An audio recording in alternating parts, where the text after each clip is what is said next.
Hi எல்லாரும் எப்படி இருக்கீங்க? இந்த ஒரு வாரமாவே பார்த்தீங்கன்னா, வெயில் அப்பப்ப தான் எட்டி பாக்குது. மழை தான் தூறிக்கிட்டே இருக்கு. வெயில் எட்டி பார்க்குற நேரமா பார்த்து, நானும் எட்டி பார்த்து கார்டன்ல கொஞ்ச நேரம் இருந்துட்டு போயிறது. மழை விட்டதுக்கு அப்புறமா அந்த புதினாலாம் பார்க்கறதுக்கு சூப்பர் ஃப்ரெஷ்ஷா இருந்தது. வழக்கம் போல மீல் பிளான் சார்ட்ட வீடியோவோட கடைசியில குடுத்துருக்கேன். பாஸ் பண்ணி ஸ்க்ரீன்ஷாட் எடுத்துக்கோங்க. புளியோதரை தொக்கு ஒரு வழியா ரெடி பண்ணியாச்சு.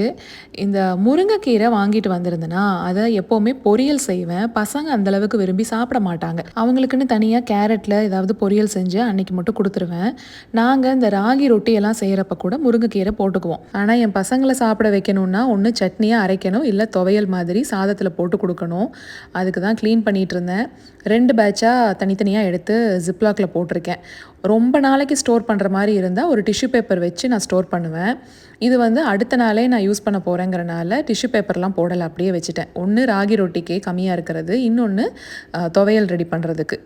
இந்த டைம் மறக்காம அந்த பூசணி கொழக்கட்டை உங்களுக்கு ரெசிபி ஷேர் பண்றேங்க. சரிங்க, நம்ம நாளைக்கு ஒரு ஷார்ட்ஸ்ல பார்க்கலாங்களா?